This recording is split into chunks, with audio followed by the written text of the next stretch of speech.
este propone ya al presidente Santa Cruz de Bolivia que le dé su respaldo militar a cambio de terminar estableciendo la unión política entre estas regiones en la Confederación. Finalmente se hizo, ya finalmente se hizo. Y recuerden que los objetivos comerciales terminaron siendo muy interesantes. El primero era lograr un comercio fluido entre Bolivia y el sur del Perú, que se terminó intensificando, y además de eso convertir la mayor potencia comercial del Pacífico Sur, lo que terminó generando un enfrentamiento comercial con Chile. Y eso, ya eso terminó derivando en las llamadas campañas restauradoras. Chile, ya Chile, país más afectado por la Confederación, y los conservadores peruanos, afectados políticamente, unieron esfuerzos y terminaron enfrentando y derrotando a la Confederación en la segunda campaña restauradora a través de la batalla de Yungay. Cuando la Confederación llegó a su fin, ya cuando la Confederación llegó a su fin, es ahí donde comienza precisamente el avance de la semana. ¿Ya? A ver, hola Topaco, ¿cómo estás?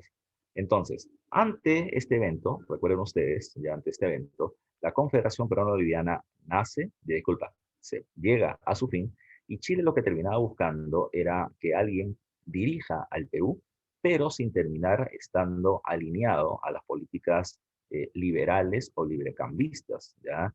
Que anule la política de los puertos libres que a Chile terminaba perjudicando y que por lo tanto termine siendo muy aliado a los intereses económicos que Chile venía teniendo. Y qué mejor persona para eso que Agustín Gamarra. Agustín Gamarra, no se olviden ustedes, era un dirigente conservador, ¿ya? Y Agustín Gamarra, en particular, ante la guerra civil en la que había sido derrotado, va a terminar viajando a Chile, ya va a terminar viajando a Chile y viviendo en dicho país. ¿Ya? Se están pasando las diapositivas. A ver, vamos a proceder un poquito. Ya, repito. Recuerden que Agustín Gamarra, tras la batalla de Yanacocha en la guerra civil, el gobierno noruegoso, se va a terminar retirando, ya retirando hacia Chile, y junto con otros conservadores le terminó pidiendo a ese país que por favor acabe con la confederación y restaure la unidad peruana.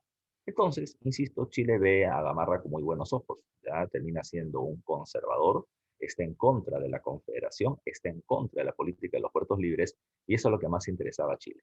Entonces, con respaldo chileno, Gamarra vuelve a ser presidente de la República por segunda vez entre el año 1839 y debió ser gobernante hasta 1843. Pero en 1841 fallecerá, ya veremos bajo qué condición. Apenas Gamarra toma la presidencia de la República, lo que va a hacer es reunificar el territorio peruano, que había sido en estado norperuano y surperuano, ya elimina las políticas liberales de la Confederación, sobre todo la política de los puertos libres, con lo cual estaba evidentemente favorecido y agradecido. Pero además de eso, hay que tomar en cuenta un tercer elemento. Y ese tercer elemento es que Gamarra va a comenzar a realizar una fuerte persecución a todos aquellos que participaron en la Confederación Peruano-Boliviana. Esa persecución implicó el asesinato, expulsión del país y hasta encarcelamiento de muchos personajes que fueron parte de la Confederación. Recuerden, no solamente peruanos, liberales, sino también extranjeros, franceses, ingleses, que estuvieron, digamos, ligados al gobierno de la Confederación, terminaron siendo duramente reprimidos.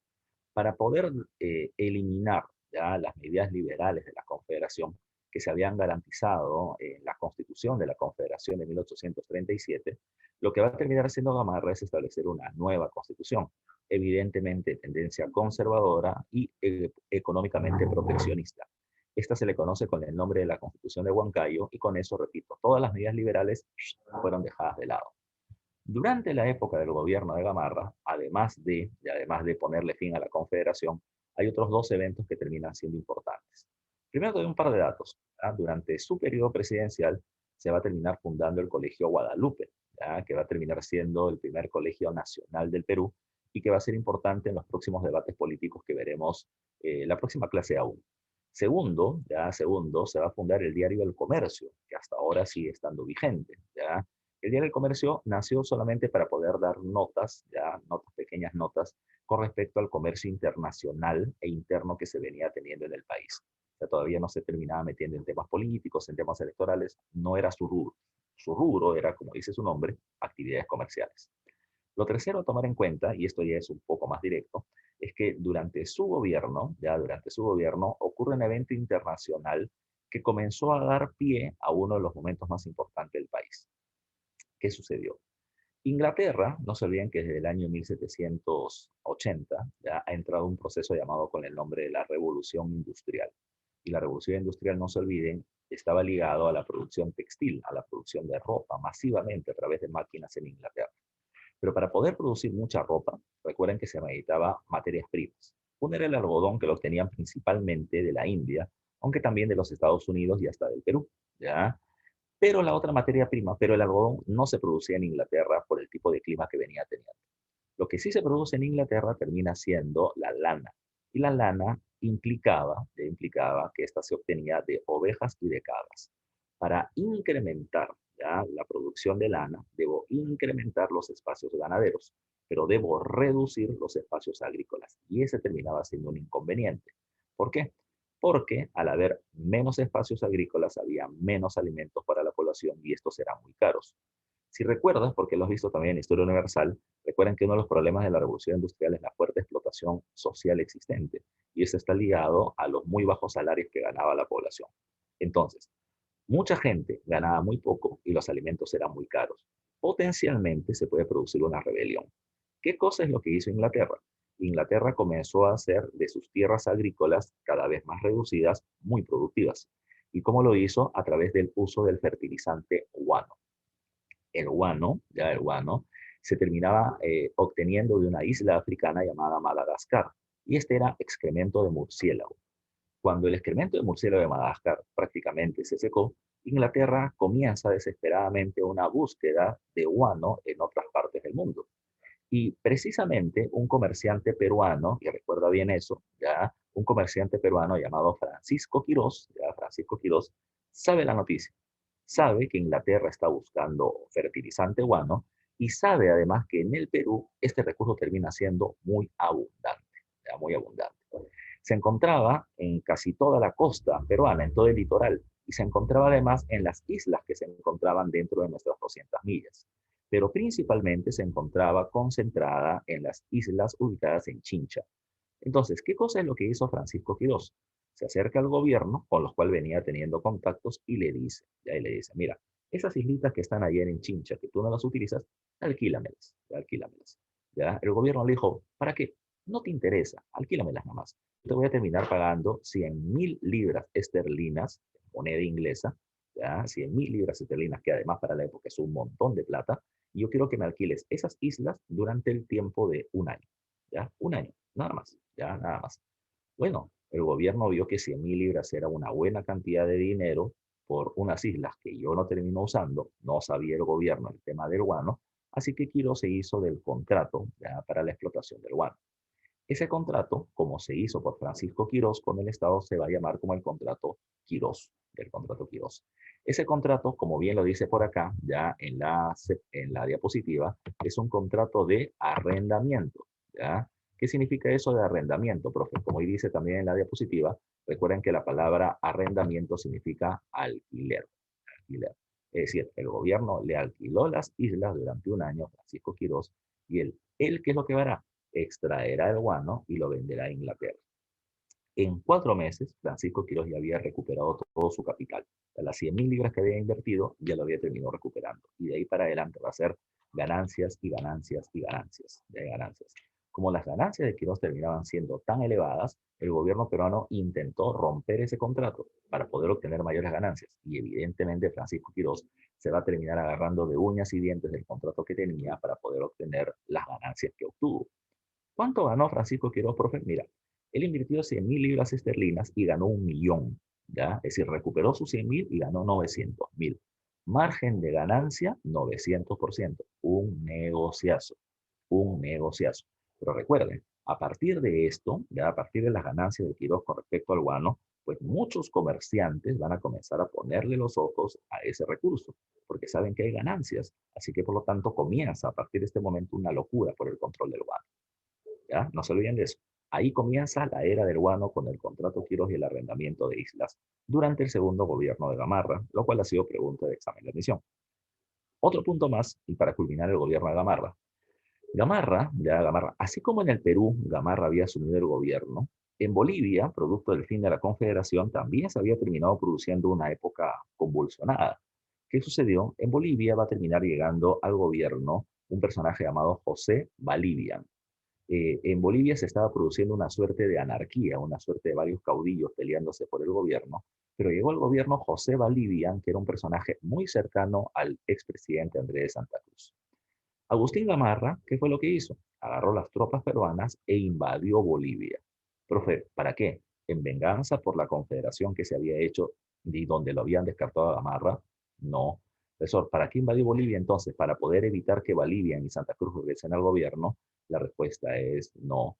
Lo que Agustín Gamarra quería ya era restaurar la confederación. Profe, no entiendo. Si Gamarra estuvo en contra de la confederación, ¿por qué querría restaurarla? Lo que pasa es que él no estaba en contra. Él desde hace rato quería que la confederación se haga. Lo que él, ¿verdad? Es que la confederación se haya hecho sin él, ¿ya? Sin él. Y que la confederación haya tenido una tendencia liberal, ¿ya? Así que lo que Gamarra quería era una confederación dirigida por Gamarra, ya por Gamarra dirigida por Perú, y donde la confederación sea de carácter conservador y proteccionista. Por eso invadió Bolivia. En su ataque hacia Bolivia, lamentablemente para él, va a terminar siendo asesinado en una batalla llamada con el nombre de la batalla de Ingaví. ¿Ya? La batalla de Ingaví. La muerte de Agustín Gamarra en la batalla de Ingaví terminó siendo todo un evento, ¿ya? Todo un evento. ¿Por qué? Porque, recuerden, ¿quién asume el control del gobierno cuando el presidente ya es vacado, cuando se retira del cargo, renuncia, o cuando termina muriendo? ¿Quién asume la presidencia de la República? A ver, díganme ustedes, muchachos. La respuesta es bien simple, ¿eh? ¿Ya? ¿Quién El asume la presidencia? vicepresidente. El primer vicepresidente de la República. Entonces la pregunta, y ahí me están dando también las respuestas en el chat, la pregunta ante eso termina siendo, ¿quién era el vicepresidente Agustín Gamarra? El vicepresidente Gamarra era su íntimo y leal, Gutiérrez de la Fuente, Antonio Gutiérrez de la Fuente. Pero había un problema más. Cuando Gamarra fallece en su intento de invadir Bolivia, Bolivia, sabiendo pues de que el Perú está desconcertado con la muerte del presidente, Bolivia pasa el ataque y nos invade y termina tomando el territorio de Puno. Entonces, el vicepresidente Gutiérrez de la Fuente, en lugar de asumir la presidencia de la República, él asume la defensa de Puno ante la invasión boliviana. Es decir, se hace jefe militar del Estado, pero no había alguien que dirija el gobierno, ya que dirige el gobierno. Entonces, ¿qué sucedió? Mientras que Gutiérrez de la Fuente enfrenta a los bolivianos, y finalmente los logra expulsar del territorio puneño, tomen en cuenta que en ese intermedio había un vacío en el poder, es decir, no había alguien que dirija el país. Y ante ese vacío hay varios caudillos que van a terminar sintiéndose con el derecho de gobernar, ¿ya? Así que ya van a comenzar a pelearse entre ellos por el control del gobierno. Ese periodo de pelea, ¿ya?, intensa entre diferentes caudillos se le va a conocer con el nombre del periodo de la anarquía militar. Recuerden, ¿qué significa la palabra anarquía? A ver si alguien me lo puede terminar diciendo o escribiendo. ¿Alguien sabe qué cosa significa la palabra anarquía? Un gobierno. ¿O quién lo dijo? ¿Qué dijiste? Que no hay Estado. ¿Que no hay Estado? Un No. gobierno. ¿Gobierno o sin gobierno? ¿Qué está diciendo? Ya mira, ahí le están diciendo también por el chat. Sin gobierno. Sin gobierno. El prefijo a significa sin, ¿ya? Arquía significa gobierno. Entonces la anarquía significa sin gobierno, ¿ya? No es que no haya Estado, el Estado está ahí. Está la presidencia, está el Congreso, están los ministerios, ahí está el Estado. Lo que pasa es que no hay quien termine dirigiendo precisamente ese Estado. No es que no lo hay exactamente, puede ser que muchos digan ser los gobernantes, así que no sabemos exactamente a quién terminar siguiendo, ¿ya? No hay un gobierno definido. Entonces, ¿qué es lo que va a terminar pasando? En esos 4 años que van entre 1841 y 1845, hubieron 6 presidentes de la República y 40 intentos de golpe de Estado, lo que implica, por lo tanto, que el Perú ya estaba en un estado de desconcierto. No sabíamos a quién terminar dirigiendo, no sabíamos a quién terminar cumpliendo las órdenes, porque los intentos de golpe de Estado terminaban siendo permanentes. Hay gobernantes que se proclamaron gobernantes en Lima y duraron 45 minutos en el poder y luego los terminaron sacando también. Así de caótico termina siendo el Perú durante este periodo, ¿ya? Hay varios personajes que van a dirigir esta anarquía militar. Justo Figueroa, el propio Gutiérrez de la Fuente, pero no van a terminar siendo reconocidos como gobernantes por toda la población. Solo entre 1843 y 1844, este personaje que está acá, que te estoy poniendo con el puntero láser, Ignacio Vivanco, terminó dirigiendo un periodo o un gobierno llamado con el nombre de El Directorio. Ese directorio logró gobernar casi un año. Fue el periodo de mayor estabilidad dentro de la anarquía. ¿Ya? El directorio va a terminar siendo de carácter conservador. Ya sabemos que hay conservadores y liberales en el gobierno, pero no era reconocido por parte de todos los líderes. Ni los liberales lo reconocían y otro sector de los conservadores tampoco. ¿Cómo acabó la época de la anarquía militar? Bueno, la anarquía militar acabó como vivió, ¿ya? Con un golpe de Estado, ¿ya? Un golpe de Estado. En 1844, Ramón Castilla, junto con Domingo Nieto, van a terminar estableciendo algo llamado con el nombre de la Revolución Restauradora. Y fue un golpe de Estado contra el gobierno del directorio Vivanco, ¿ya? Cuando se sacó Vivanco del gobierno, ¿por qué se considera de que ese golpe de Estado terminó poniéndole fin a la anarquía? A pesar de que fue un golpe de Estado, porque Ramón Castilla no asumió la presidencia de la República. Ramón Castilla lo que hizo fue ya convocar a un congreso, que ese congreso asuma el control del gobierno, de tranquilidad al país, y que ese congreso convoque elecciones. ¿Quién ganó las elecciones? Ramón Castilla. Bueno, ya estaba visto ya de que se iba a terminar haciendo así. Lo único que estaba haciendo Castilla era darle una suerte de legalidad ya al gobierno que él venía tomando o asumiendo. ¿Okay? Entonces, lo que tendríamos que ver ahora sería el primer gobierno de Ramón Castilla, pero no lo vamos a ver directamente aún, todavía lo vamos a ver la próxima clase. Profesor, ¿y por qué no ahora? Porque lo que ahora vamos a terminar observando es una nueva etapa, y esa nueva etapa se le conoce con el nombre de la prosperidad falaz. Lo que hoy vamos a ver, además del gobierno de Gamarra y este pequeño espacio de la anarquía, termina siendo las características, o muchas de las características generales de la prosperidad falaz, ¿ya? Profesor, pero si tú estás viendo el libro, si tienen el libro en físico o en digital a la mano, esto no nos corresponde esa semana. O sea, con la anarquía ya debió culminar la clase. Pero lo que pasa es que la próxima semana le están poniendo las características de la prosperidad falaz más los gobiernos de Castilla. Y es mucho, ya es mucho mejor. Como este periodo es cortito, utilicemos el espacio ahora, ¿ya? Dice, prosperidad falaz, ¿ya? Prosperidad falaz. ¿Alguien sabe qué significa la palabra prosperidad? A ver, menciónenmelo o escríbanlo. ¿Saben qué cosa significa la palabra prosperidad?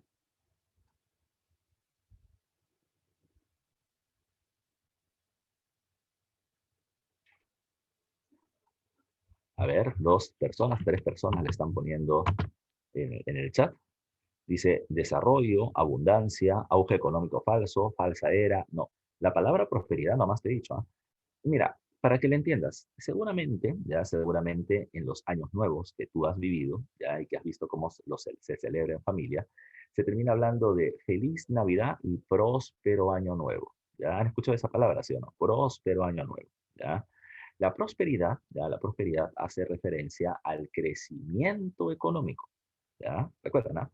Prosperidad hace referencia al crecimiento económico. Es decir, cuando dicen feliz Navidad y próspero año nuevo, significa que el próximo año tengas plata, que te vaya bien, ¿ya? Que te vaya bien.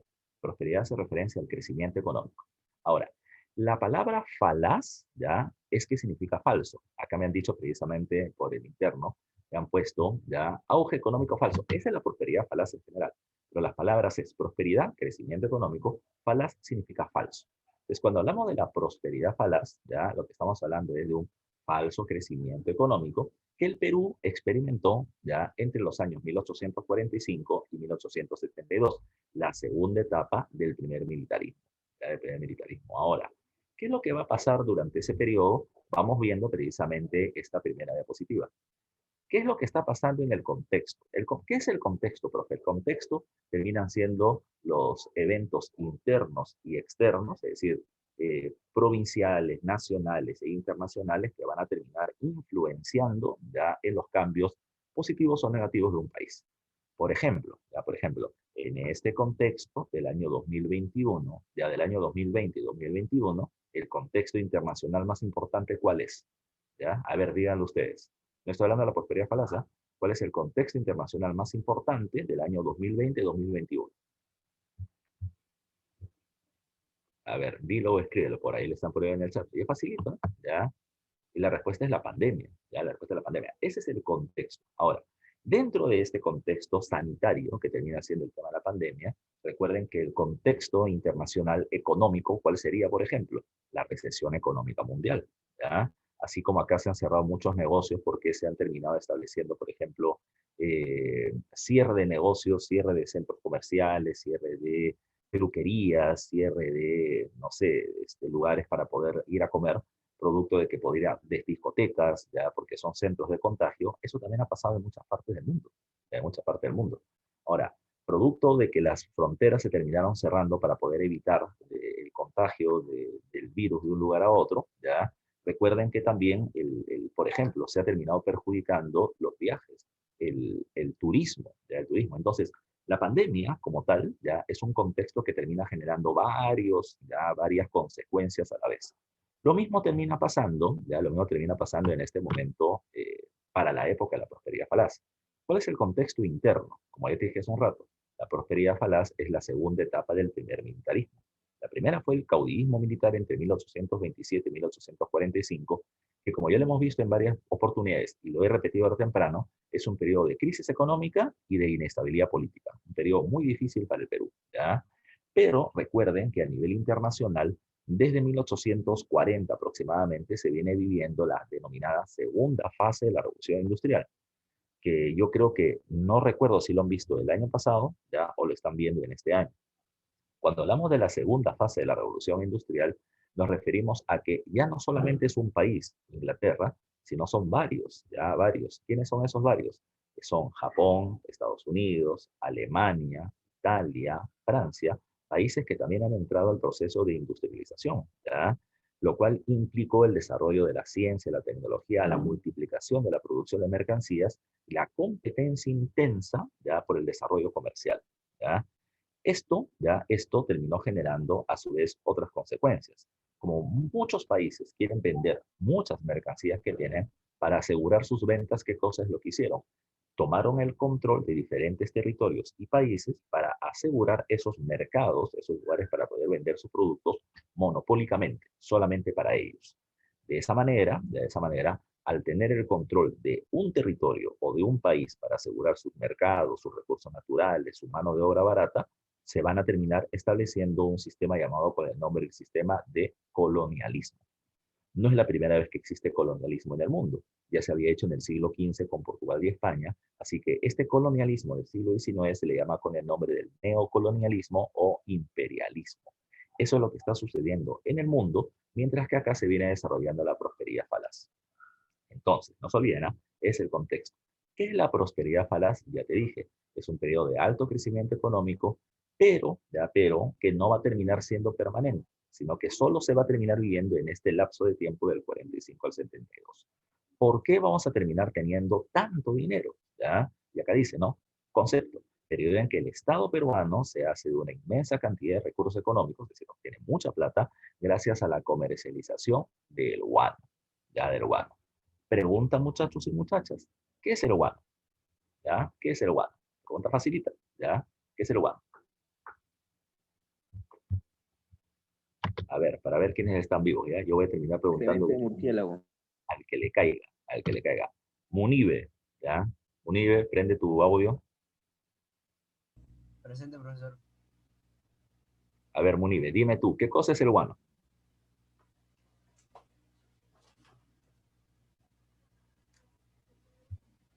¿Popó de murciélago? ¿Coco, coco, coco? Mm, ¿Las heces de murciélago? Las heces de murciélago, ¿ya? Acá me están poniendo también por interno De excremento. aves también. Excremento de aves, excremento de aves, excremento de aves. Entonces, vamos a poner por acá. Mira, comencemos por algo que están repitiendo todos. Ya tú me dices heces, me lo estás poniendo bonito, otros me dicen excremento, ya me puedes terminar poniendo algún otro sinónimo, pero recuerden lo siguiente.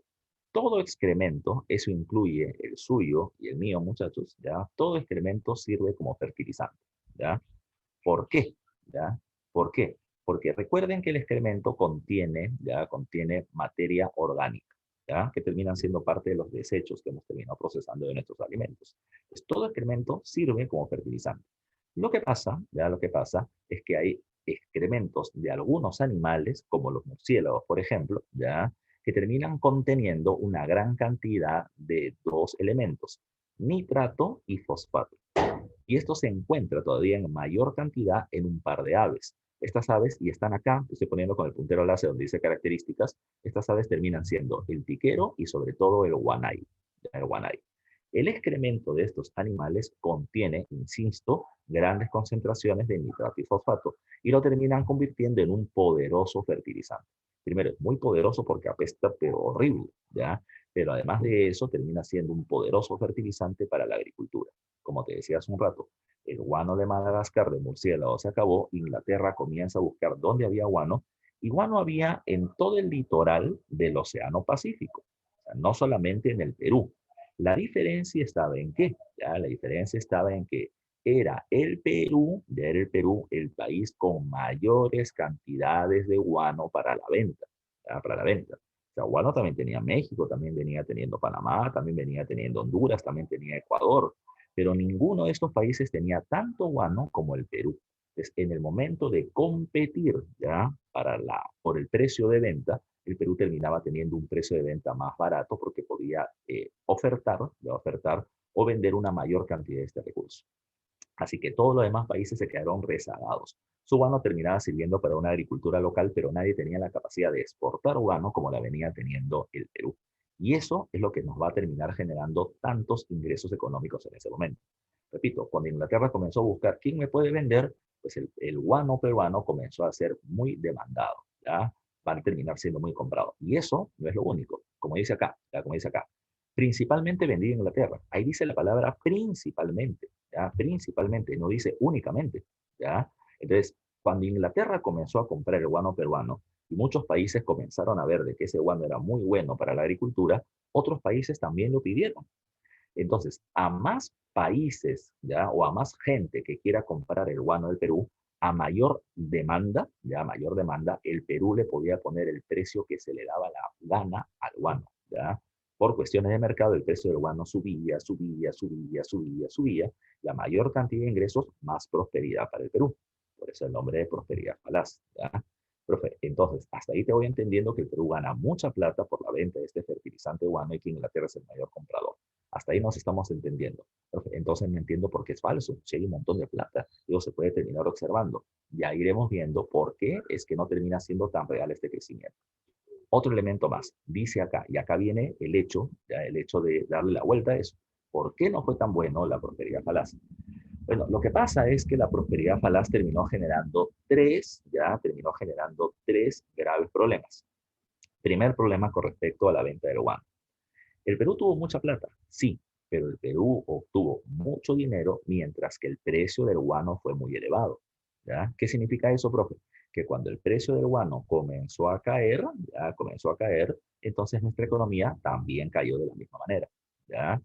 Recuerden eso, ¿ah? Cuando el precio del guano fue muy elevado, nosotros nos fue muy bien, pero cuando el precio del guano comenzó a caer, nuestra economía también se fue en picada, ¿ya? Por eso hablamos de una prosperidad falaz. Dependimos del precio del guano, ¿ya? Segundo. Profe, una preguntita. Y durante la época que tuvimos tanta plata por el guano, ¿no pudimos haber invertido en algo que nos termine generando crecimiento económico para mucho tiempo? Pues precisamente es por eso que se le llama prosperidad falaz. Porque el Perú tuvo la oportunidad y tuvo tanto dinero para terminar haciendo industria, por eso dice acá, pero cuyos ingresos no fueron aprovechados para el desarrollo de una economía sostenible en el tiempo, ¿ya? Ligado al desarrollo de la industrialización. Teníamos más dinero que muchos de otros países que se industrializaron, pero lamentablemente lo terminamos invirtiendo por quien tuvo dinero, ya sea el Estado o empresarios, lo invirtieron en algo que no terminó generando crecimiento futuro. Y ese terminó siendo nuestro principal inconveniente para la época, ¿ya? No se olviden ustedes. Les puedo repetir, mucha plata, pero no se terminó invirtiendo de manera adecuada. Adecuada. Eso es lo que hay que recordar. ¿Qué más hay que tomar en cuenta, muchachos y muchachas? ¿Ya? Muchachos y muchachas. Cuando hablamos de la prosperidad falaz, ya, tercera característica es lo siguiente. Una frase nada más. Los ricos se hicieron más ricos y los pobres se hicieron más pobres. Profe, no entiendo. ¿Cómo es que el pobre se va a empobrecer más si hay mucha plata que está entrando por el guano? Sí, lo que pasa es que el reparto del dinero no terminó siendo por igual para todos, ¿ya? ¿Quiénes terminaron beneficiándose? Se terminaron beneficiando aquellos que comercializaron el guano, ya sean comerciantes extranjeros o peruanos. Se terminaron beneficiando aquellos que obtuvieron algún tipo de cargo en el gobierno, ya en el gobierno durante estos años, ¿ya? Se terminaron beneficiando aquellos que fueron parte del sistema de corrupción que también fue muy elevado durante este periodo. Pero, lamentablemente, los sectores populares no se van a beneficiar. Profesor, ¿por qué no? Si había tanta plata. Es que ahí viene lo siguiente. Te pregunto yo, y tal vez lo hayas escuchado por tus clases de economía, y espero que sí, ¿ya? ¿Qué pasa, muchachos, cuando termina entrando mucha divisa o moneda extranjera a nuestro país? ¿Qué pasa con nuestra moneda nacional? A ver, déjame saber si has entendido esa clase de economía, ¿ya? ¿Qué pasa? ¿Ya? ¿Qué pasa cuando entra mucha divisa extranjera o moneda extranjera a nuestro país? ¿Qué sucede? ¿Ya? Dice acá, la moneda nacional pierde su valor o se devalúa. Eso es lo mismo que va a terminar pasando.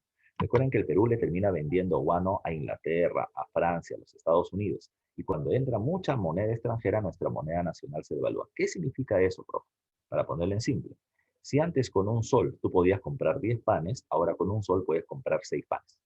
Es decir, la moneda sigue teniendo el mismo valor, pero su capacidad de compra termina reduciéndose. Entonces, durante la época del guano, la gente terminó ganando siempre el mismo salario. El inconveniente terminó siendo de que ahora puede terminar comprando menos cosas, ya menos cosas. Y este va a terminar siendo el problema de la época de la prosperidad falaz. La gente pobre ganaba el mismo sueldo como obrero, pero podía comprar cada vez menos cosas. El rico ya se hacía más rico y el pobre se hacía más pobre. Por eso es que la prosperidad no fue para todos, la prosperidad fue para un grupo. Por eso es que la prosperidad fue falsa. No todos terminaron obteniendo progreso y eso va a terminar siendo uno de los grandes problemas de este periodo. El concepto de prosperidad falaz lo terminó dando el historiador Jorge Basadre, que ya te mencioné la vez pasada. Jorge Basadre, ya historiador peruano, historiador de la República, es el que acuña los nombres del caudillismo militar, de la prosperidad falaz, del primer civilismo, de la guerra del guano y el salitre, de la reconstrucción nacional, de la república aristocrática, del onceno y leía. Todos esos nombrecitos que vamos a ir viendo son establecidos por parte de Jorge Basal y nosotros lo utilizamos hasta ahora, ¿ya? Como te decía al principio, ¿qué cosa es la prosperidad? Éxito económico, y falaz significa falso, o que halaga o atrae con falsas apariencias, ¿ya? Alguien que te florea para que termines engatusándote por él. En este caso, vuelvo a repetir, vamos terminando ya las características generales de la prosperidad falaz que ya te he ido mencionando además. Pregunta de examen de admisión de San Marcos para que veas que muchas de las preguntas no son tan difíciles, ¿ya? San Marcos terminó preguntando, ¿cuál fue la mayor fuente de ingresos económicos para el Estado peruano, para el Perú, ¿ya? Durante la segunda mitad del siglo XIX, de 1850 a 1900? Y la respuesta termina siendo la venta del guano. Nunca tuvimos tanta plata como se va a terminar obteniendo por la venta del guano en este periodo, ¿ya? Si no te olvides, pregunta, examen de admisión y una respuesta bastante facilita. Dice, profe, ¿quiénes fueron los presidentes del Perú durante la prosperidad falaz? Bueno, los presidentes van a ser Ramón Castilla en 2 oportunidades, José Rufino Echenique en el medio, ya entre los dos gobiernan Castilla, San Román que gobierna 8 meses, Peset que gobierna un par de años y le dan golpe de Estado, Mariano Ignacio Prado y José Valde. Ya, esos van a ser los presidentes. Y los vamos a ir viendo en las próximas semanas, ¿ya? Por eso no te pongo el dato acá porque los vamos a ir viendo. Como te dije al principio, lo que estamos hablando ahora son las características del periodo. Ahora, segundo, y ya te lo mencioné, ¿qué es el guano? Excremento de aves, ¿ya? Piquero y guanay, ¿ya? Piquero y guanay. Y esto se encuentra en todo el litoral, en toda la costa y en las islas, sobre todo en las islas de Chincha. ¿Por qué? ¿Ya? ¿Por qué se encuentra acá? Bueno, vamos a poner un ejemplo medio asqueroso, ¿ya? ¿Ya? ¿Alguno de ustedes ha tenido la malísima suerte, ¿ya? De haberle caído alguna vez excremento de pajaritos, ¿ya? ¿Alguna vez ya te ha caído a ti? A mí, un montón de veces, ¿ya? Y feo, ¿ya? Pero a alguno de ustedes le ha caído alguna vez, ¿ya? Excremento de ave. Cuenten su roche, cuenten su roche. Ahí está, ahí comienzan a contar. Así, dígame, ¿ya? ¿Ya? Dice que da suerte. Pucha, que yo debería tener 50 millones de dólares, ¿ya? Y un día te comento, ¿ya? Te comento, un día estaba con una chica en un parque conversando sobre política, sobre diplomacia, sobre temas económicos, ¿ya? ¿Ya? Y estamos conversando en un parque bajo un árbol, ya sentados en una banquita, ¿ya? Y en eso, a la chica le termina cayendo un poco, ya un poco de excremento acá, en el hombro. Y yo, ja, volteo, alzo la cabeza para terminar viendo dónde cayó y ¡prá! Me termina cayendo en toda la cara. ¿Ya? Ahora, profe, ¿para qué cuentas eso? ¿Para qué cuentas eso? Es que yo quiero que sepan qué cosa es precisamente el guano. El guano es excremento, pero si te das cuenta, el excremento de las aves no es como el nuestro. ¿Ya? El excremento de las aves es líquido, no es sólido. ¿Ya? No es sólido. Es líquido cuando sale. Y tiene que ser así, y las aves defecan a cada rato, ya defecan a cada rato porque tienen que tener el cuerpo ligero para poder volar. Ahora, si te das cuenta, cuando este líquido termina cayendo, rápidamente se va haciendo como una costra, ¿ya? Como una costra. Y eso es precisamente lo que vas a terminar teniendo en el litoral y en las islas del Perú.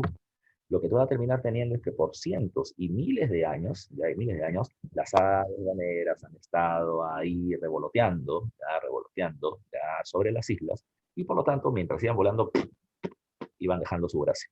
Y lo que se ha terminado generando, literalmente terminan siendo cerros de excremento puestos ahí por miles de años, ¿ya? Pero solo una pregunta, ¿y este excremento por qué no se termina chorreando hacia el mar y desaparece?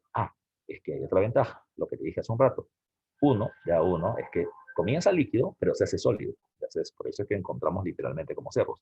Y la segunda característica es que la costa peruana tiene un clima seco, no llueve mucho. Y como no llueve mucho, entonces si hubiera una gran lluvia, eso haría que esta costra sólida se haga líquida y se chorrea hacia el mar.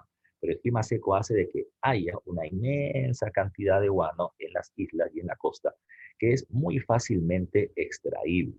¿Ya? Por eso dice acá, se encuentra en todo el litoral de las islas, principalmente en las islas Chinchinica, y uno de los elementos favorables termina siendo el clima seco, pocas lluvias, que ayuda a su concentración. Ahora, dice acá, ¿por qué tuvo tanto valor económico? Ya te lo dije hace un instante. Termina sirviendo como fertilizante agrícola, como fertilizante agrícola. Además de eso, los países que están en pleno crecimiento económico, ya sobre todo los industrializados, requieren este guano para incrementar su producción agrícola, ya, y terminar haciendo alimentos más baratos para que la población explotada en las industrias no se termine rebelando. ¿Ya? Ese termina siendo una cuestión sumamente importante. Ahora, hay que ver algo que tal vez has visto en la Historia Universal, pero no este año, sino el año pasado. ¿Ya? Ustedes llevan clase con el profe Yucra y estoy seguro que lo han hecho. Mira tú, te explico, ya te explico. Antes de la era Erguano, supongamos que este terminaba siendo un terreno para el cultivo. Y los terrenos agrícolas ya terminaban teniendo ya un sistema llamado con el nombre de sistema de producción trienal. Espero lo hayas escuchado. Desde el siglo 11, ya del siglo 11, de los años 1000, las tierras agrícolas europeas comenzaron a caer en su productividad, ya, de manera natural.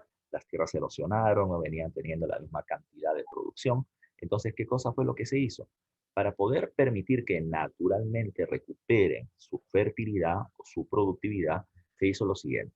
Una parte de las tierras terminó sirviendo para producir trigo, que es la base del alimento de la población. La otra parte era para producir verduras o legumbres, zanahorias, tomates, lechugas, etcétera, etcétera. Y la otra parte se llamaba tierra de descanso o tierra de barbecho, así se le terminaba llamando. Cada año o cada 3 años, depende precisamente de la región, ¿qué es lo que se hacía? Se terminaba haciendo un sistema de rotación trienal, así se le terminaba llamando, rotación trienal. Es decir, aquella tierra que durante un año cultivó trigo, ¿ya? Después de un año se le deja descansar, ¿ya? Se le deja descansar. Y ahí donde antes había descansado se producen verduras y luego de un año trigo y luego de un año descanso. Entonces, un tercio de las tierras de manera natural no eran productivas, ya no eran productivas. ¿Por qué? Porque se estaba permitiendo que de manera natural recuperen sus nutrientes. Pero ahora, gracias al guano, ¿qué vas a tener? Que esas tierras ahora pueden producir al 100%, ¿ya? Al 100%. Y por eso es que el guano comenzó a ser muy, muy, muy requerido. Por eso dice acá, ¿ya? Por eso dice acá. Recuerda, el Perú va a tener mucha plata porque venía teniendo un montón de guano, ya un montón de guano, para esos territorios industrializados que requerían incrementar su producción o que no venían teniendo tierras muy fértiles. Así que el guano servía para poder hacer fértil todos esos terrenos. Insisto, lo que le dije hace un rato, muchos países terminaban teniendo guano para la venta, pero el único país que tenía grandes cantidades de guano exportables y que por lo tanto ya podían ser vendidas a un buen precio a nivel internacional era el Perú. Era el Perú. ¿ya? Por eso es que el guano peruano va a terminar siendo muy requerido y ante su gran demanda internacional, el precio del guano va a subir, subir, subir, subir de manera permanente, ¿ya? Permanente. Por otro lado, ¿ya? Por otro lado, dice acá, en la parte inferior, en el cuadro izquierdo, dice, los costos de extracción del guano eran muy bajos. Profe, ¿y eso en castellano qué significa? Recuerden, ya recuerden, que el guano es excremento. Cuando uno sacaba el excremento de las islas, lo terminaba sacando como si fueran bloques de piedra, ¿ya? O sea, es excremento fosilizado, que se ha terminado petrificando, ¿ya? ¿Qué es lo que hacías tú? Mira este afiche, ¿ya? De venta de guano en Inglaterra. A ver, los que saben algo de inglés, ya varios de ustedes seguramente estudian en el IMNA, en el británico, ya, o varios simplemente han terminado siendo muy buenos en su curso de inglés. Y no es muy difícil lo que dice ahí. A ver, ¿quién me puede terminar traduciendo lo que dice en ese afiche que está en la parte derecha de la diapositiva? A ver, facilito, facilito. Alguien que abra el micro y que lo termine diciendo. Uy, nadie sabe inglés. Y eso que yo sé más o menos, nada más, ¿no? A ver, ¿alguien sabe qué significa la palabra soluble? Utiliza tu curso de química. ¿Alguien sabe qué significa la palabra soluble? A ver, ahí me están poniendo.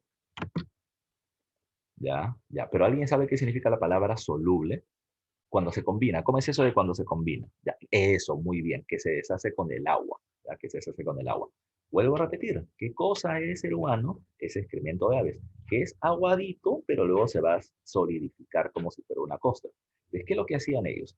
La gente se llevaba el guano así, lo saco de la isla como si fuera una piedra, lo llevo al lugar donde voy a cultivar y simplemente lo combino con el agua y se termina haciendo líquido nuevamente. ¿Y qué es lo que hago? Lo echo sobre la tierra, fertilizando el territorio.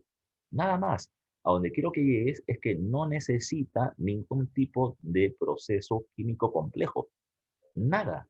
Lo único que tú terminabas requiriendo ya para poder utilizar el guano era un trabajador con su carreta, con su lámpara, ya con su lámpara, que sacaba el guano, lo ponía en las carretas, terminaba llevándolo con sus carretitas hacia los barcos, los terminaban llenando y el barco se iba y lo vendía a otro lugar. Nada más. En ese otro lugar se le echaba agüita, se terminaba poniendo por encima de la tierra y ya termina fertilizando el suelo. Se acabó, ya se acabó. Así que, por lo tanto, el costo, ya, el costo de extracción del guano era muy barato. Necesitas trabajadores y herramientas muy básicas. Nada más, ¿ya? Nada más. Eso es lo único que se va a terminar teniendo durante ese periodo. Entonces, como dice ahí, no que requería de procesos químicos complejos. Dice, solo mano de obra que les trajera, carretas, lampas y un muelle donde recibir la larguísima hilera de embarcaciones que esperaban su cargamento. Yo te pregunto, ¿alguno de ustedes tiene familia, por ejemplo, en Piura, en Talara, en Tumbes? ¿Ya? A ver si alguno de ustedes tiene familia por allá o si ha vivido alguna vez por allá. ¿Ya? A ver, alguien que me pueda terminar diciendo, ¿alguno de ustedes tiene familia en el norte, Piura, Talara, Tumbes?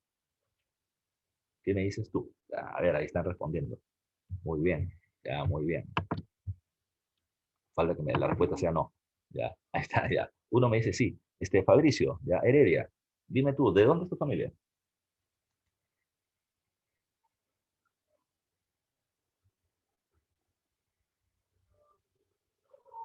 Ah, tú tienes de Talara. Mira, en la zona del norte, ya en la zona del norte, la pesca termina siendo muy diversa, ¿ya?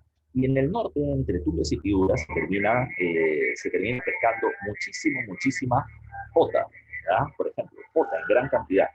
Hay momentos en que la cantidad de pota que se termina obteniendo de calamares y de pulpo termina siendo tan alta, ya tan alta, sobre todo en el verano, que la cantidad de dinero que se mueve es monstruosa, ¿ya? Es monstruosa. Y a lo que me refiero es que hay mucha gente que se dedica precisamente a esa actividad de la pesca. En esas temporadas de 3 a 6 meses se termina sacando una inmensa cantidad de estos recursos y en el muelle, repito, los barcos hacen cola para poder vender este recurso y poder llegar al exterior. Y han de haber todo el negocio que se maneja, ¿ya? Almuerzo para la gente, desayuno, la gente que termina vendiendo agua, una botellita de agua te la pueden terminar vendiendo 3 soles, la cerveza que venden termina siendo en gran cantidad. De tal manera que donde se termina produciendo ese tipo de negocios hay una gran cantidad de movilización de plata. Una gran cantidad de movilización de plata. Mira poniendo acá. Acá, ya acá, acá te estoy poniendo una flechita para que lo veas, ya. Te estoy poniendo el muelle de la isla precisamente de Chincha, ya. Es un muelle. Date cuenta, es como una suerte de puente que termina en el aire, ya, que termina en el aire. ¿Por qué? Porque ahí abajito estaban las embarcaciones. Ya imagínate detrás de eso o debajo de eso una embarcación. La gente venía con su carta, pum, tiraba el guano, pum, tiraba el guano, pum, tiraba el guano, y abajo lo comenzaban a ordenar para que entre la mayor cantidad de guano posible, sea posible. Imagínate detrás de ese barco una hilera de barcos esperando su turno, ya, esperando su turno. Porque así el guano terminaba produciéndose en gran cantidad y se terminaba vendiendo rapidito. Las ganancias terminaban siendo increíblemente grandes para ese entonces. Profesor, el guano, mira tú, ahí se está poniendo un trabajador actual extrayendo en un saco ya el cargamento de guano. Pues una pregunta, y es una pregunta que tal vez varios están haciendo.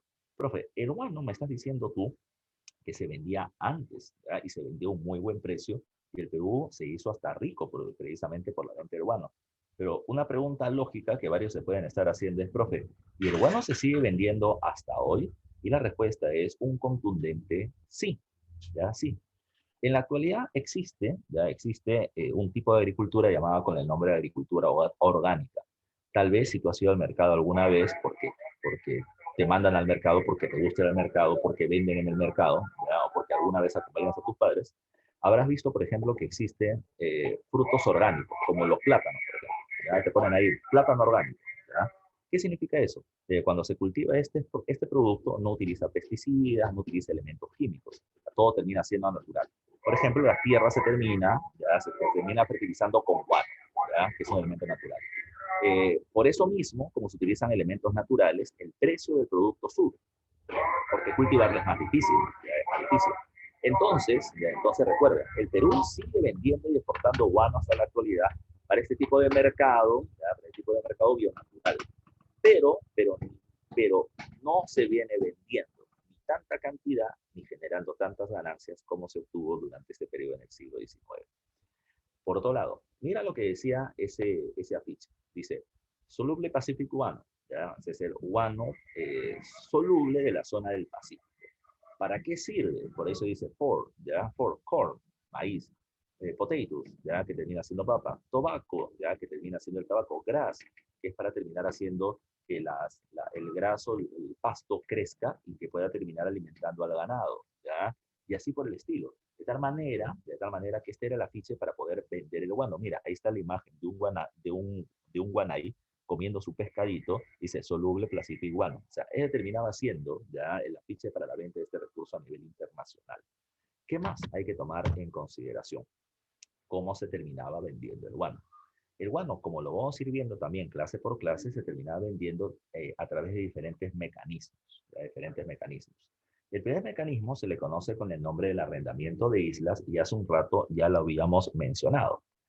Arrendar es alquilar. ¿Ya? El Estado alquiló las islas Chincha, que eran las principales islas guaneras, a Francisco Quirós, ya comerciante de este periodo, durante un año, ya en la que invirtió 100.000 libras y ganó 1.000.000 de libras durante este periodo.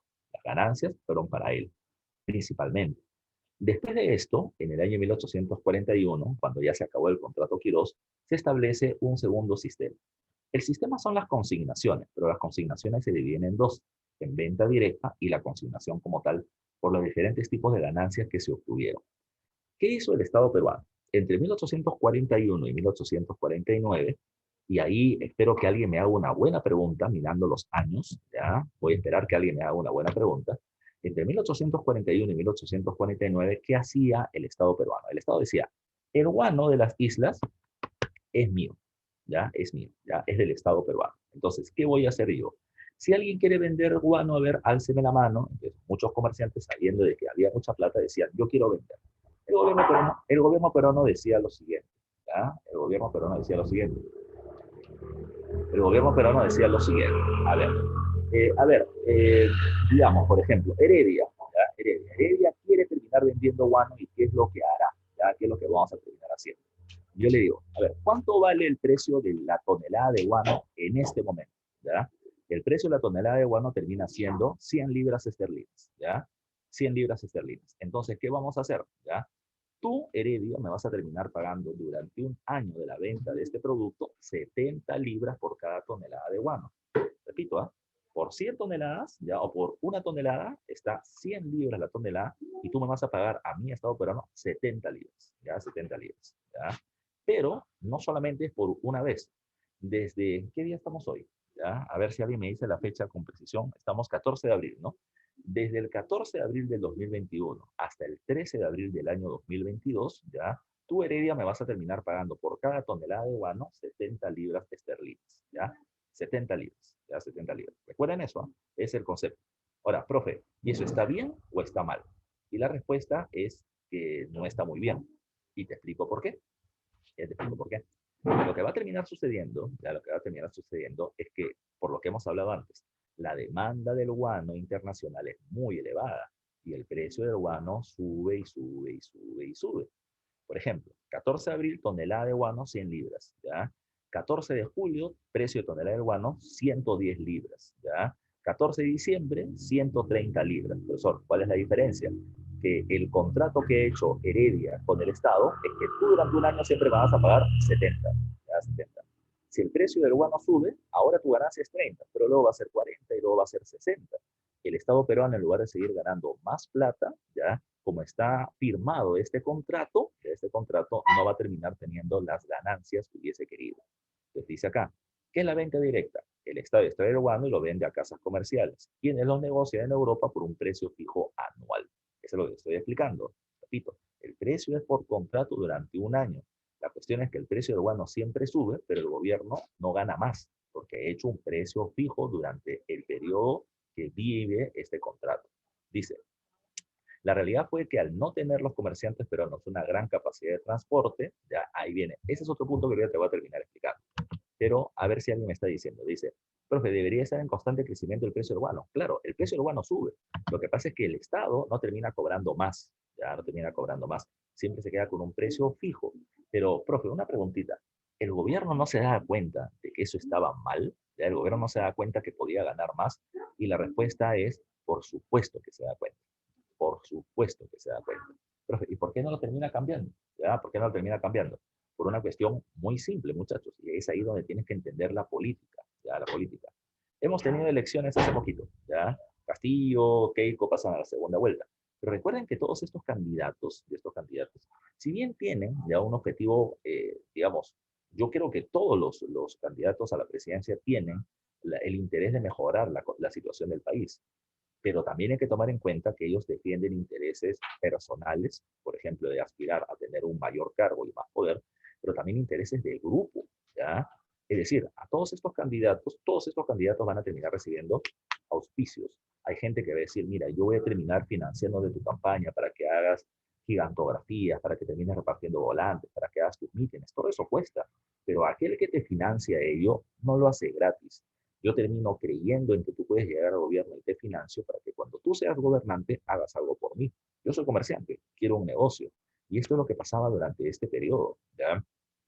El gobierno hacía este tipo de contratos para favorecer al grupo, ¿ya? Que está con el gobierno, al grupo que está con el gobierno. Y por eso es que terminaban haciendo estos contratos donde el comerciante ganaba mucha plata y el Estado no ganaba tanto como podría ganar, ¿ya? Como podría ganar. Por eso es que en el desorden siempre hay alguien que se termina beneficiando, ¿ya? No creas que en el Perú hay desorden por las puras, ¿ya? En el Perú hay desorden porque muchos se benefician de ese desorden, ¿ya? Ahora, ¿qué más hay que tomar en cuenta? Nadie ha visto, porque nadie me lo ha puesto, las fechas de 1841 a 1849. ¿Qué pasó del 41 al 45? La anarquía militar. Recuerden, ya recuerden, no solamente son militares que están llegando o peleándose por llegar al gobierno, sino que llegar al gobierno implica un golpe de Estado o una guerra civil, y eso implica tener gente armada, eso implica caballos, armas, alimentos, agua, y todo eso cuesta, ¿ya? Y todo eso cuesta. ¿De dónde termina sacando esa plata? De gente que financia ese caudillo para que llegue al gobierno. ¿Y por qué lo financio? Para que cuando él sea presidente firme un contrato de venta directa conmigo. Ahí está el negocio. Ahí está el negocio, ¿ya? Recuerden, cada vez que tú veas gobierno, no hay que buscar quién llega, hay que buscar con quién llega al poder, ¿ya? Con quién llega al poder. Ese es un punto importante. Ahora, cuando hablamos de este periodo, insisto, hay muchos comerciantes peruanos que se están viendo beneficiados con este tipo de contratos. Pero la cuestión es que ellos terminaban recibiendo del Estado el guano para poder venderlo. Pero ellos no tienen barcos para poder trasladarlos. Entonces, ¿cómo lo van a terminar vendiendo? Es que ahí solamente era una cuestión de contactos políticos. Yo tengo a mi amigo, el presidente, o mi amigo el ministro, que me está dando a mí un contrato. ¿Qué hago yo? A mí me dan el precio del guano a 70 libras cuando está a 100 en el mercado internacional. Yo recibo a 70 y le digo a un comerciante extranjero que tiene barcos. Oye, ¿tú quieres vender el guano? Sí, sí, sí, me gustaría porque hay mucho negocio ahí. Perfecto. Yo tengo el guano, tú no. Yo tengo el contrato, tú no. ¿Ya? Entonces vamos a hacer lo siguiente. A mí el Estado me lo da 70, ¿ya? Yo te vendo cada tonelada de guano a 85, ya 85. 15 para mí, 15 para ti, ¿ya? 15 para. El comerciante extranjero dice, ah, perfecto, te lo pago, ¿ya? Él paga ese precio, pues yo recibo 85, te doy 70 al Estado. Solamente por hacer esa movida, ¿ya? Del Estado al comerciante, del comerciante al comerciante extranjero, yo gané 15, sin hacer nada, solamente porque tengo los contactos políticos. El gobierno peruano, con Ramón Castilla, se va a dar cuenta de que eso termina siendo absurdo, de absurdo. Le estoy regalando plata a un grupo de gente, un pequeño grupo de gente de la élite peruana, sin que no haga nada, ¿ya? Sin que no haga nada. Por eso es que Ramón Castilla, en 1849, cambia el sistema por el sistema de consignación. ¿Qué establecía el sistema de consignación? Ya dice acá, la consignación era el contrato de explotación y comercialización del guano. ¿Cómo? El Estado peruano ahora terminaba diciendo, yo voy a entregar el guano para que lo vendan al exterior, pero ya no por un precio fijo, sino por un porcentaje. ¿Ya? Porcentaje. Es decir, aquel que tenga ya la venta del guano me va a tener que pagar el 80% del precio de venta del guano. Es decir, si la tonelada de guano cuesta 100 libras, tú a mí me pagas 80. Si pasa a costar 200 libras, a mí me pagas 160. No solamente vas a pagar 80, me vas a pagar siempre porcentaje. Ya, 100%. ¿Y quién va a terminar vendiendo el guano? Aquel que me demuestre que tiene la capacidad de poder entregarlo al exterior.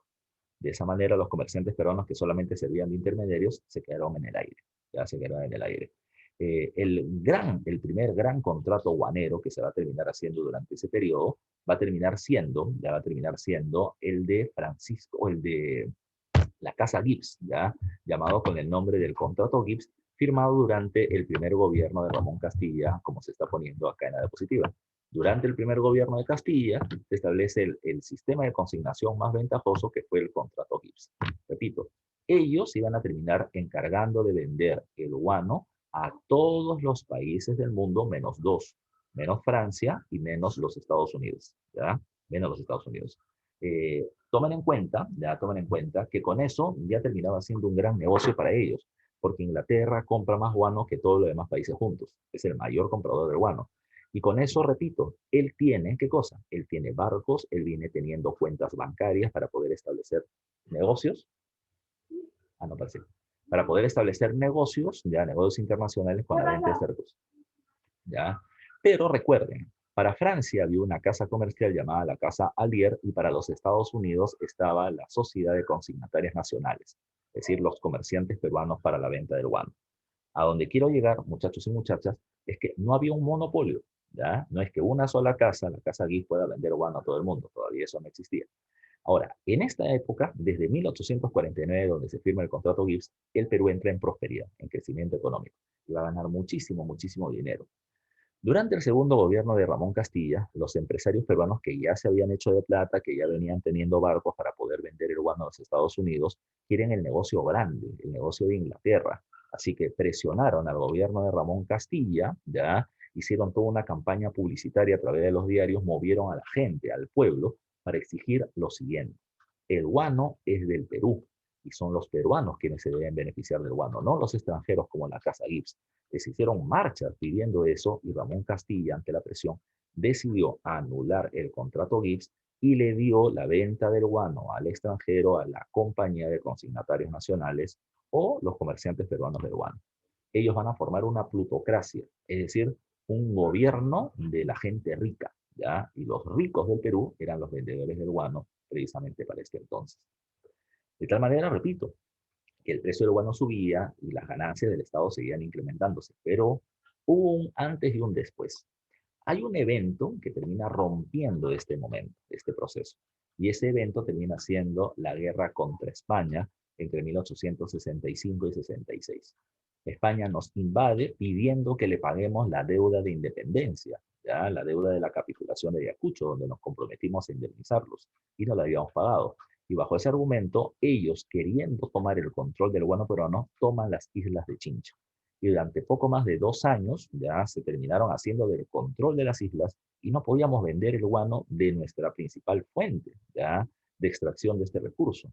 ¿Qué pasó? El guano se hizo escaso para la venta internacional. Ante la gran demanda externa y el poco guano que podíamos vender, el precio del guano se hizo demasiado caro y a nivel internacional se comenzó a buscar un recurso que sirva, ya, que sirva como fertilizante igual que guano, aunque no tenga la misma calidad. Y ese recurso terminó siendo el salitre. Precisamente, ya precisamente, cuando aparece el salitre en el mercado y compite con el guano como fertilizante, se generó un problema. Antes el guano valía tanto porque era el único fertilizante existente, pero cuando aparece el salitre hay competencia, y cuando hay competencia los precios tienden a bajar. El Perú ahora va a terminar vendiendo, producto de la guerra con España, va a vender menos guano a menos precio, y por lo tanto nuestra economía entra en crisis, ya entra en crisis. Siguiente caso a tomar en cuenta. Cuando hablamos de esto, después de la guerra contra España, se va a terminar firmando un nuevo sistema para la venta del guano, que es el monopolio. Recuerden que en el monopolio existe un solo vendedor. La casa francesa Dreyfus va a terminar siendo la única vendedora del guano a nivel internacional, comprometiéndose a pagar nuestra deuda externa y a darnos cuotas económicas, que ya veremos en el gobierno de José Valls, ¿ya? Pero así fue cambiando. Alquiler, ya, venta directa, consignación, que fue lo que más ingresos nos dio, y finalmente el monopolio durante el gobierno de Valls. Un último dato, ya antes de pasar a ver las preguntas, por el día de hoy, termina siendo las consecuencias sociales. Una de las consecuencias sociales del proceso de la prosperidad falaz que le dije hace un rato es que los pobres se hicieron más pobres, ¿ya? ¿Por qué? Porque entra mucha divisa extranjera y el precio de los productos se termina elevando. Pero hay otro elemento más, el tema de las inmigraciones. Durante este periodo se produce una fuerte migración extranjera hacia el Perú. Y esas migraciones extranjeras tuvieron dos procedencias, de la China y de Europa, ¿ya? Con diferentes cualidades. Cuando hablamos de los chinos, ya los chinos van a terminar llegando en gran cantidad desde diferentes ciudades, pero desde donde más provinieron fue de la ciudad o el puerto de Macao, ¿ya? Fueron aproximadamente 45.000 los chinos solamente de ese pueblo que terminaron llegando hacia el Perú. Van a llegar de Macao, van a llegar de Cantón, van a llegar de Tonquín, de varios lugares, pero desde allá van a terminar llegando 43.300, así contados por estadísticas, desde 1949 en adelante, ya en adelante. Ahora, ¿por qué llegaron los chinos? ¿Por qué se iban de China para comenzar? Lo que pasa es que en China los campesinos van a producir una rebelión llamada con el nombre de la rebelión de Taiping. Ya fue una rebelión en contra del abuso de la explotación en el campo, de la explotación feudal. Así que los campesinos se rebelaron, pero perdieron, ¿ya? El gobierno los comenzó a perseguir para asesinarlos y en ese momento llegan los llamados comerciantes chineros. ¿Quiénes eran los comerciantes chineros? Eran empresarios peruanos que llegaban a reclutar mano de obra china para que vengan al territorio peruano. ¿Y cómo se les reclutaba? Bueno, se llegaba a estos lugares y le decían, chino, ¿por qué huye? Porque el gobierno me está persiguiendo.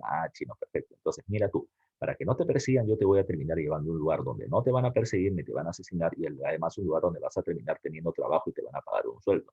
Y para que veas que no es falso, chino, aquí está un contrato de trabajo y un mes de adelanto de sueldo. Ya un mes de adelanto de sueldo. Ese contrato se le conoce con el nombre, ya se le conoce con el nombre de los enganches, del contrato de enganche. ¿Por qué? ¿Ya? ¿Por qué?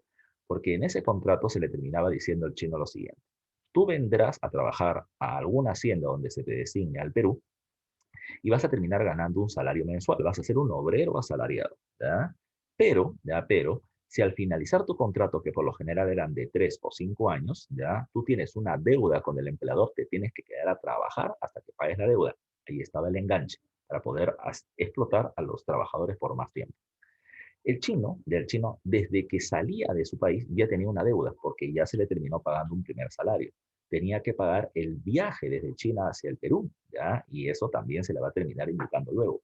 Cuando él llega como trabajador, ¿qué es lo que hace? Primero se los terminan llevando a extraer el guano de las islas, pero como no eran muy fuertes para ese trabajo, al final terminaron convirtiéndose en reemplazo de los esclavos de la población afrodescendiente esclava en las haciendas de la costa norte para la extracción de azúcar. Principalmente ahí van a terminar siendo llevados como trabajadores en la extracción azucarera en la costa norte. Entonces, recuerden, ellos llegaban, se presentaban con sus empleadores y le decían, ya señores, mañana 5 de la mañana comienza la labor en el campo. Y los chinos, a través de sus traductores, preguntaban, ¿y dónde va a terminar durmiendo? Ah, ¿dónde puedes alquilar ya los lugares para poder dormir? Ahí yo tengo cuartos en el fondo, señor, no tengo plata, pero se te ha dado a ti un adelanto de salario. Sí, pero ya me lo gasté. Bueno, chino, no te preocupes. Esos cuartitos que están allá, que son los galpones donde vivían los pollos, es decir, gente, un montón de gente arrinconada va a terminar viviendo ahí, yo te lo alquilo. No te preocupes, fin de mes yo te recorto tu salario. Señor, ¿y dónde va a comer? Bueno, la bodeguita, ya la bodeguita y el restaurante también es mío, va a decir el hacendado. Así que anda, tienes crédito ilimitado, chino, tú pide nomás, se va a apuntar tu nombre. ¿Ya? Señor, ¿y dónde va a terminar vistiendo? Yo también soy dueño del bazar, así que lo que quiera chino, crédito ilimitado. El chino se hacía de deudas y deudas y deudas con una fuerte explotación laboral. El chino no aguantaba ese trabajo, pero no se podía retirar porque había un contrato. Al culminar el contrato, el chino decía, por fin, ya pasaron 3 años, me voy. No, no, no, no, no. Aquí está toda la lista de deudas que me terminas teniendo, así que esto es más o menos como 2 años de trabajo, así que te quedas 2 años más. El chino venía como mano de obra barata. Él no viene como ingeniero, como técnico, él es un culí, mano de obra barata. Él simplemente es cargador, trabajador, peón. Esa va a ser su chamba durante este periodo, ¿ya? Mano de obra no calificada. Ahora, recuerden ustedes, eso es lo que le va a terminar pasando a estos chinos que se quedan, que vienen como obreros y casi terminan como esclavos en el Perú durante aquel periodo. Chinos que se van liberando van a comenzar a formar barrios chinos en diferentes lugares, en Trujillo, en Chiclayo, en Lima, ¿ya? Pregunta, ¿saben cómo se llama el barrio chino que está en Lima? ¿Ya? ¿Cómo se llama la avenida que está por ahí? ¿Alguien sabe? ¿Lo debes haber escuchado alguna vez? Espero que sí, ¿ya? Le están diciendo, ¿ya? Le están diciendo por ahí, ¿ya? Pero Japón no se llama la calle Capón, ¿ya? Capón, no Japón, Capón, ¿ya? Profesor, aguanta, pero ¿por qué se llama Capón si es China? ¿No debería ser el barrio Chinón, algo por el estilo? Lo que pasa es que la calle Capón no es porque sea un nombre con Japón, porque estos son chinos.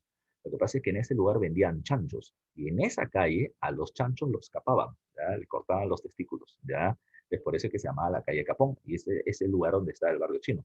Donde está el barrio chino, al frente tú vas a ver un chifa, no me acuerdo ahorita el nombre, cómo se llama, Felicidad creo, ¿ya? Y también está el BCP. Todo eso era parte de un callejón, se llamaba el callejón o el solar Otaiza, que era el barrio chino en realidad, que termina siendo un lugar tremendísimo, ya tremendísimo con casas para los chinos, donde también había un teatro chino, donde también vendían opio, ya que era una droga alucinógena, y la gente también terminaba consumiendo esta droga. Pero así como están estos, están los europeos. El europeo también viene como un migrante, pero hay que tomar en cuenta otra cuestión. No te olvides lo que te dije hace un rato. Estos países están en plena industrialización, los países de Europa. ¿Cuál es el problema? Ya el problema es que con el desarrollo de la tecnología y las máquinas, los trabajadores terminaban ganando cada vez menos salarios. Hay una fuerte explotación laboral. También en esa misma época, en la segunda mitad del siglo XIX, creo que lo estás viendo en este ciclo, se están produciendo las ideologías, el liberalismo, el nacionalismo, el socialismo, el anarquismo. Entonces, el temor de las burguesías o de los empresarios es que estos obreros explotados, ¿ya? Pero ideologizados por el socialismo o el anarquismo, intenten hacer revoluciones contra el sistema. Entonces, ¿qué hago con esta población excedente que puede terminar generando rebeliones? Para eso, Europa tomó decisiones, terminó estableciendo colonias, ¿ya? Y en aquellos países que estaban bajo su mando terminaban llevando gente, ¿ya? De esa manera terminaban reduciendo la presión social. Pero también terminaron proponiendo esto al mundo. ¿Por qué nosotros progresamos? Porque somos blancos, occidentales. ¿Dónde ha nacido la industria? ¿Dónde desarrolla la tecnología? Con nosotros.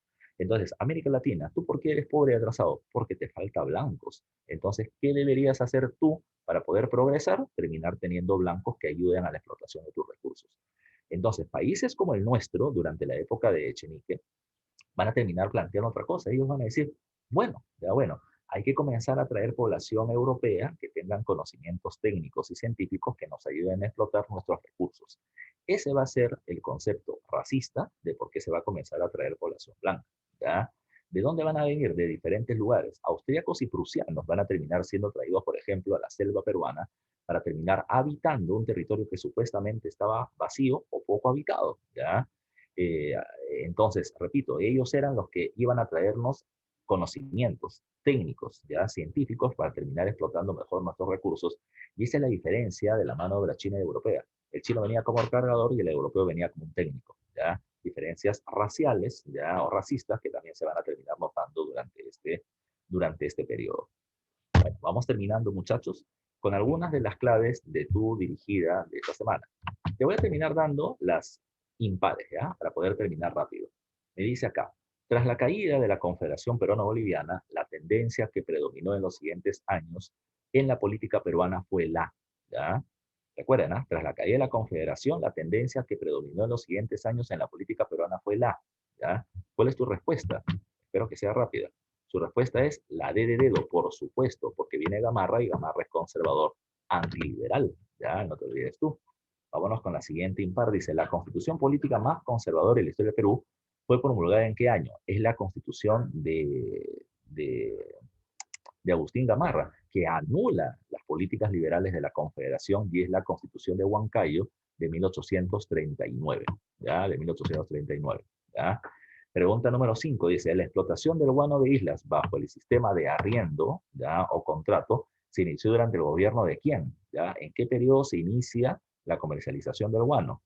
Ahí está tu clave, tiene que ser rapidita. Mira, pregunta de examen de admisión, no es nada difícil, te lo dije hace un rato, ¿ya? En la época de Vivanco, ¿ya? Y la respuesta, como le estoy diciendo por acá, varios alumnos, Aarón y Angeli, ¿ya? O Aarón, Angeli también se está equivocando, la clave termina siendo Agustín Gamarra. No se olviden que durante el gobierno de Gamarra comienza el contrato Quirós, ¿ya? No te olvides tú. Pregunta número 7, ¿ya? Pregunta número 7 dice, el Tratado de Puno de 1842 puso fin a la guerra entre Perú y Bolivia, ¿ya? La guerra con Bolivia, porque recuerden, cuando muere Gamarra, Bolivia nos invade y se firma el Tratado de Puno. Pregunta número 9, ya dice, ¿fue el gobernante de facto, es decir, de hecho, por la fuerza o quien tenía el poder, ya, entre 1843 y 1844 con el título de Supremo Director de la República? Bueno, ese personaje dirigía el directorio y se llamaba Ignacio Vivanco. Castilla le va a dar golpe de Estado y va a acabar con el directorio de Vivanco, pero la clave termina siendo la E de enano. Ya muchachos. Esto es lo que teníamos que ver por el día de hoy. Entonces, vas a terminar pasando, por favor, al intranet, pero ya sabes que tienes que terminar actualizándolo y tienes el temático que dura hasta las 10:10. Ya está activo, así que por favor, miren que esté activo para poder ya